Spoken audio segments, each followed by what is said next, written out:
there is a quiet tragedy in travel that people rarely talk about. A destination spends decades building its identity, its food stalls, its guest houses, its particular quality of afternoon light. And then something happens. A conflict nearby. A natural disaster. A shift in the algorithm. And the world moves on even when the place itself hasn't changed. The temples are still standing, the fishermen still go out before sunrise, the old city still smells like cardamom and stone. But the tourists stopped coming, and somewhere along the way, the destination stopped appearing on people's lists. This video is about 10 of those places. Some fell off the radar for reasons that have since resolved. Some are simply overshadowed by louder neighbors. All of them are still worth visiting in 2026, and in most cases, considerably more pleasant to visit now than they were when they were famous. We begin in northern Italy, not with the places every traveller knows, but with the city that Italians themselves consider home to the country's finest food and one of Europe's oldest universities. Bologna has always lived in the shadow of its more photogenic Italian neighbours. Rome has the Colosseum. Florence has the Uffizi. Venice has the canals. Bologna has medieval towers, terracotta arcades that stretch for 40 kilometres, and a food culture that gave the world ragu, mortadella, and fresh egg pasta. It draws nowhere near the visitor numbers of its neighbours. Not because it lacks quality, but because it lacks a single iconic image that reproduces well on social media. Bologna receives approximately 2 to 3 million tourists annually, a fraction of Florence's roughly 16 million or Rome's approximately 30 million.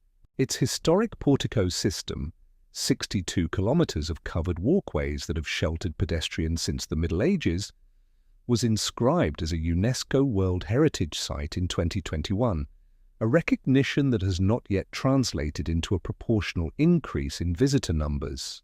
The city is home to the University of Bologna, founded in 1088, making it the oldest university in the Western world. The cost of a meal in Bologna is consistently 20 to 30% lower than in Florence or Venice for equivalent quality. Bologna is the most honest food city in Italy. The Mercato di Mezzo sells fresh pasta, aged cheese, and local wine at prices that reflect the local economy, not the tourist premium. The two medieval towers, the Asinelli and the Garisenda, lean at angles that rival Pisa but attract a tenth of the foot traffic. And the Portico walks, particularly at dusk in autumn, offer a version of Italian urban life that has not yet been curated for Instagram. The Newsweek 2026 Travel Expert Roundup did not include Bologna, which is itself part of its continuing appeal.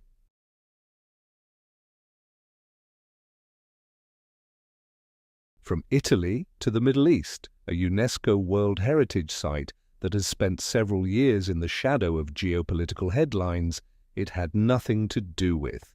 Petra reached peak tourist consciousness in the 1990s and early 2000s. The Indiana Jones effect was real. Then the Arab Spring, regional instability, and a prolonged association in Western media between the Middle East as an undifferentiated zone of risk began to suppress visitor numbers. Jordan itself is one of the most stable countries in the region, but proximity to instability in neighboring countries meant travel hesitancy spread regardless of the actual risk profile. Jordan welcomed 7.04 million visitors in 2025, a figure that represented growth of 7.6% in tourism revenue, reaching 5,523 million dinars for the year, according to the Jordanian Ministry of Tourism and Antiquities. Petra specifically logged 15,244 visits in the first 2 weeks of January 2026 alone, 75% from foreign visitors, confirming that recovery is underway. The site's annual visitor count peaked above 1.1 million in some pre-pandemic years and is rebuilding. Government investment in the unified tourist ticket and classification of 276 new tourist facilities in 2025 reflects active infrastructure development. Petra is, by almost any objective measure, one of the most extraordinary archaeological sites on Earth. The Sik, the narrow sandstone canyon that opens suddenly onto the treasury facade, is one of those rare travel experiences that photographs cannot prepare you for. Wadi Rum, a short drive away, offers a desert landscape of such scale and silence that it has been used as a Mars stand-in for multiple film productions. The current visitor numbers are high enough to sustain excellent tourism infrastructure and low enough to avoid the oppressive crowding of peak years. This is the window.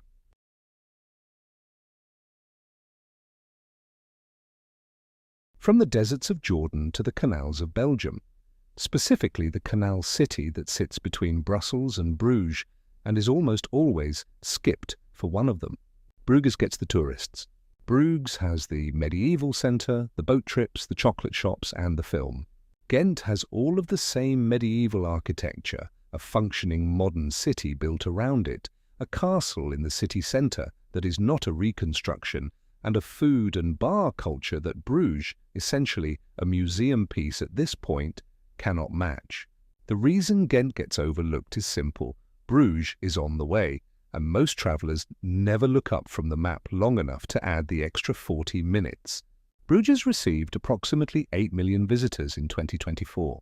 Ghent received approximately 3 million, less than half, for a city that the Jetsetting Fools 2026 travel guide describes as one of their favourite underrated destinations in Europe, specifically calling out its cobblestone lanes, opulent architecture, Gravenstein Castle, and grandiose churches. Ghent's Friday Market Square is the largest in the Benelux region. The city's Ghent Light Festival, held every 3 years, drew over 1 million visitors in its most recent edition, a figure that demonstrates the city's capacity to draw crowds when it is in the spotlight. Ghent is what Bruges was before the tourism industry fully arrived. The Gravenstein Castle, a fully intact medieval fortress in the middle of a functioning city, costs less than €10 to enter.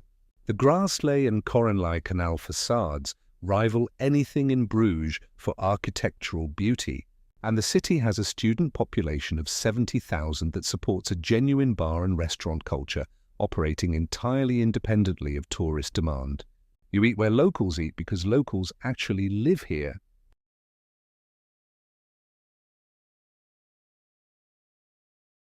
Most travellers who visit Finland go to Helsinki or push north to Lapland for the Northern Lights. The city between those two poles is getting a moment in 2026 that most of the world hasn't noticed yet. Oulu sits on the Gulf of Bothnia in northern Finland, close enough to the Arctic Circle to offer genuine winter experiences and far enough from Helsinki to require a deliberate decision to visit. It has never been a mainstream tourist destination. It is a working Finnish city, home to technology companies, universities, and a population known for cycling year-round, including in temperatures well below zero. In 2026, Oulu holds the designation of European Capital of Culture, a title awarded by the European Commission recognizing cities that make an exceptional contribution to cultural life. International Traveller magazine, in its 2025 Underrated Destinations feature, described Oulu as having been named the European Capital of Culture 2026 for its forward-thinking stance on everything from climate science to creative expression. The city has museums, art galleries, music festivals, and fine dining restaurants. It is, per the same report, one of Europe's hottest destinations right now, while simultaneously remaining entirely uncrowded. The European Capital of Culture designation means Oulu is hosting a full year of cultural programming in 2026, concerts, exhibitions, festivals, and installations, designed for a European audience but largely unknown to travellers arriving from outside the continent. Flights from Helsinki take under an hour. The city's cycling culture, winter markets, and access to the frozen Gulf of Bothnia offer an authentic Finnish experience that Lapland's increasingly commercialized Aurora tourism packages cannot. The window for visiting Oulu as a cultural capital destination is 2026 specifically, After that, the designation passes to another city. Southeast Asia draws tens of millions of tourists every year. The vast majority of them go to Thailand, Vietnam, or Bali. The country between Thailand and Vietnam has been quietly waiting for them to look left. Laos lacks the beach infrastructure of Thailand, the motorbike energy of Vietnam, and the global marketing budget of Bali. It is landlocked, relatively undeveloped by regional standards, and does not produce the kind of content that accelerates on social media.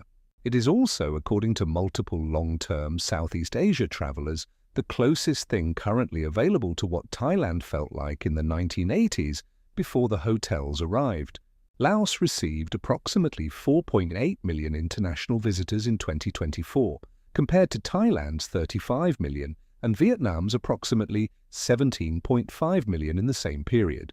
The Gibbon Experience in Nam Can National Park, an eco-tourism project featuring jungle tree houses and 15 kilometers of zip lines, has been cited by Indie Traveler's 2026 Underrated Destinations Guide as one of the most unique experiences in the region.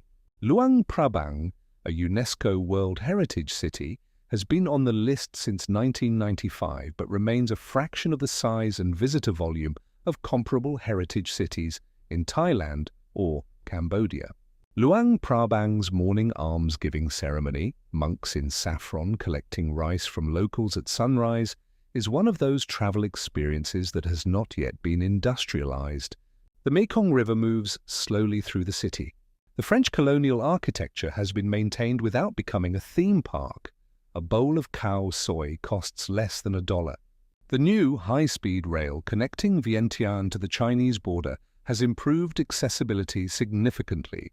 Laos is, right now, at the point on the traveler awareness curve where the infrastructure exists but the crowds do not. That point passes.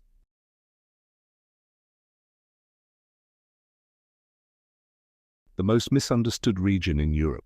The name conjures a specific image: fog castles, Dracula.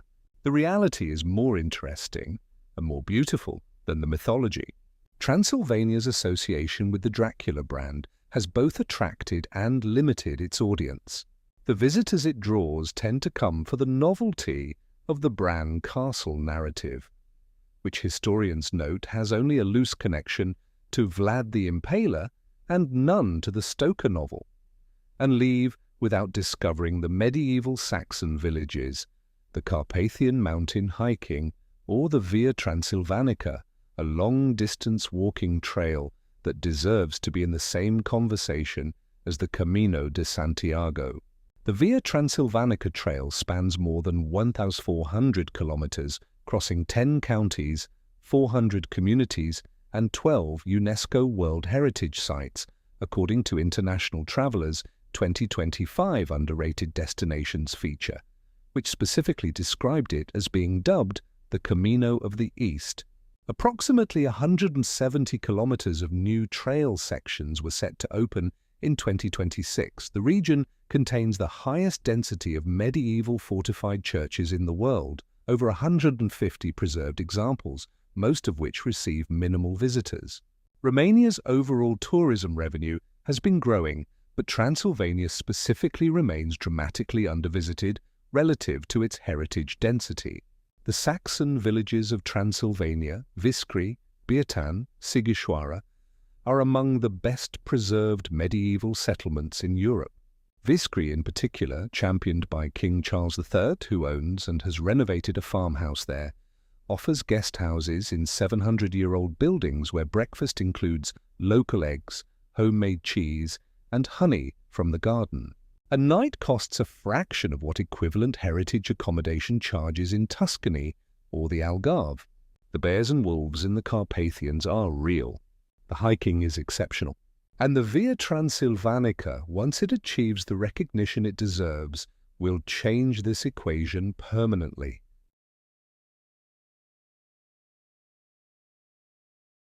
Portugal has become one of Europe's most popular travel destinations. Most visitors go to Lisbon, Porto, or the Algarve. The vast cork tree-covered interior has been quietly waiting for the ones who look further. Alentejo is not a city. It is a region, a slow, agricultural, deeply Portuguese stretch of rolling plains, whitewashed hill towns and cork forests that covers roughly a third of the country's landmass and receives a fraction of its tourism. It lacks the dramatic coastline of the Algarve and the urban energy of Lisbon. What it has is space, something increasingly rare in European travel. Alexis Dörfler of Luxury Travel Agency, the destination designer quoted in Newsweek's January 2026 Underrated Destinations feature, described Alentejo as offering a rare sense of space and serenity that is increasingly difficult to find in Europe. The Alqueva Dark Sky Reserve within the region is the first site in the world to be certified as a Starlight tourism destination, a certification backed by UNESCO, making it one of the best stargazing locations on Earth with designated infrastructure. The medieval hill town of Montserrat, perched above the Alqueva Reservoir, contains fewer than 800 permanent residents, but one of the most intact medieval streetscapes in Iberia.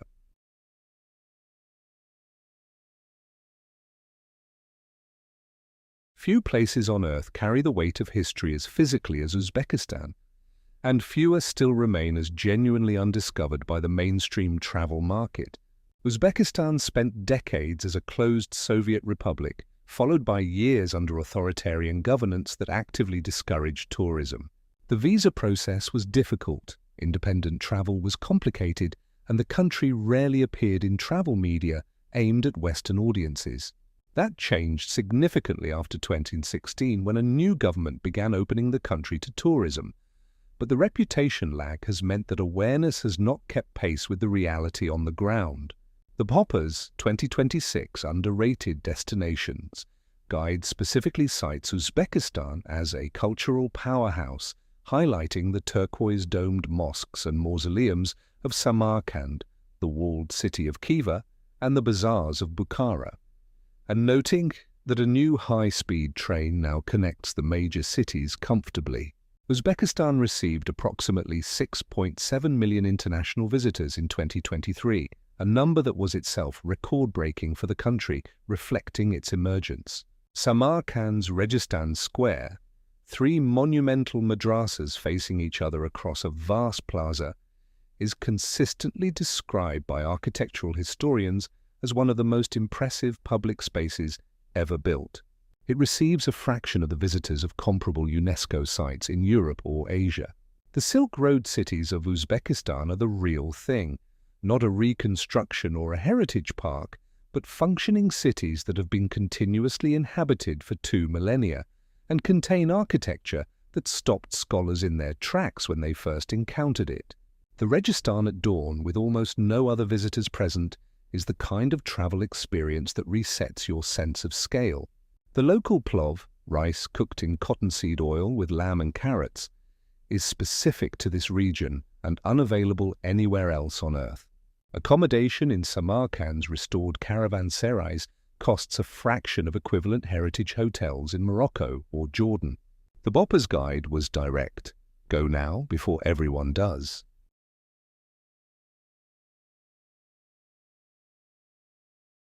Italy's second-largest island sits in the middle of the Mediterranean, with beaches that rival the Maldives, a Bronze Age civilization that predates Rome by 1,500 years, and a cuisine that has no equivalent on the mainland.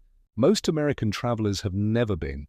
Sardinia has always been a destination for wealthy European families, French, Italian, German, who discovered it decades ago and return annually. It has not been part of the mainstream Anglophone travel conversation in the same way that Sicily, Amalfi, or Tuscany have been. The direct flights from North America are limited, and the island's interior, Chicad where most of its cultural wealth lives, requires a rental car and a willingness to leave the coast. Michel Durpetti, quoted in Newsweek's January 2026 Underrated Destinations Roundup, described Sardinia as one of the most exciting destinations to watch for 2026, citing untouched natural beauty, deep cultural authenticity, and understated luxury. She specifically noted that while Sardinia has long been favored by Europeans, it remains relatively undiscovered by American travelers.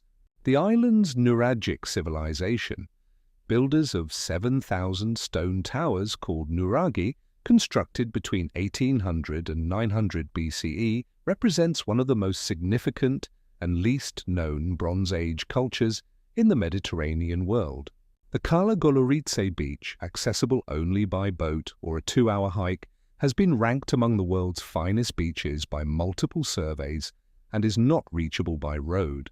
Sardinian food is a distinct culinary tradition. Porcheddu, spit-roasted suckling pig, pain carousel, paper-thin crisp bread, botarga, cured, grey mullet roe, and cannonau wine, a grape variety with one of the highest concentrations of antioxidants of any red wine studied. The island is home to several blue zones, clusters of communities with exceptionally high longevity rates that have been documented by National Geographic researchers. The beaches of the Costa Verde, the Supramonte Mountains, and the ancient city of Tharos are all reachable within a few hours of each other. In June 2026, before the European summer crowd arrives, the island is quiet, green, and running at its best.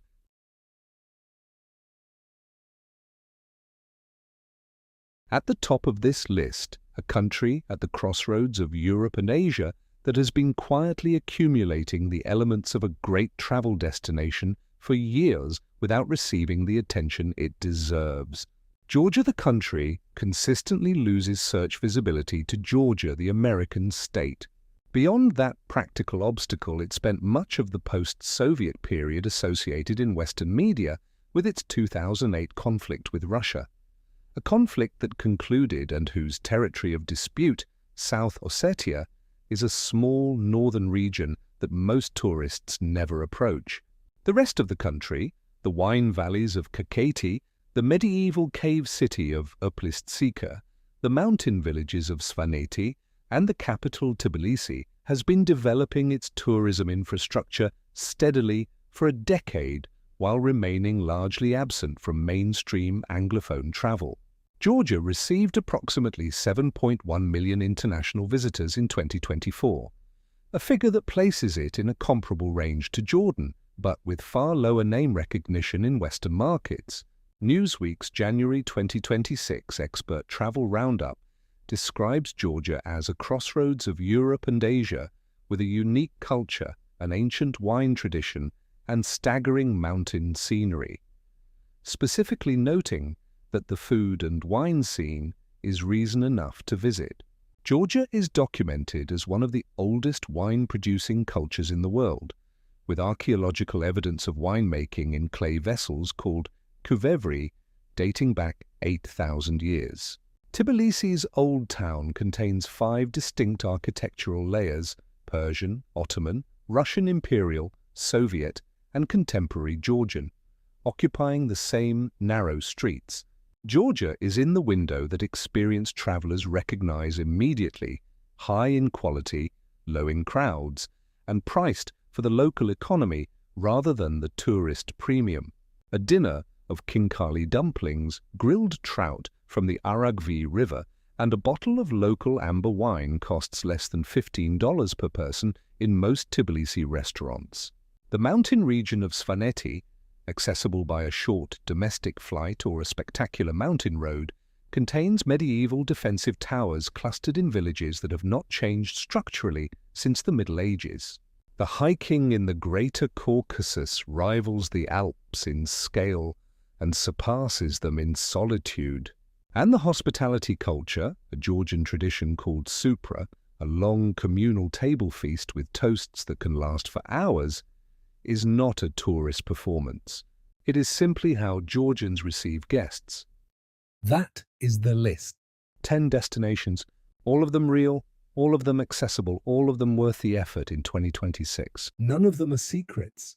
If they were, this video wouldn't exist. But all of them are currently sitting below the attention threshold of the mainstream travel market, and that is the window that matters. A few final observations. The destinations that fall off the travel radar rarely disappear because they stop being good.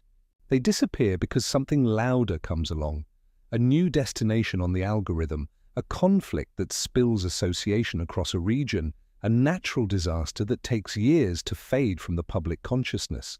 Most of the places on this list are as good as they have ever been. Some are better. The second thing worth noting is the cost differential. Every destination on this list is meaningfully less expensive than its more famous equivalent. Bologna versus Florence, Ghent versus Bruges, Alentejo versus the Algarve, Uzbekistan versus Morocco. The math consistently rewards the traveler who is willing to look 1 degree off the obvious path. Travel is one of the few things that costs money and gives back more than you spend. These 10 places are waiting to prove that.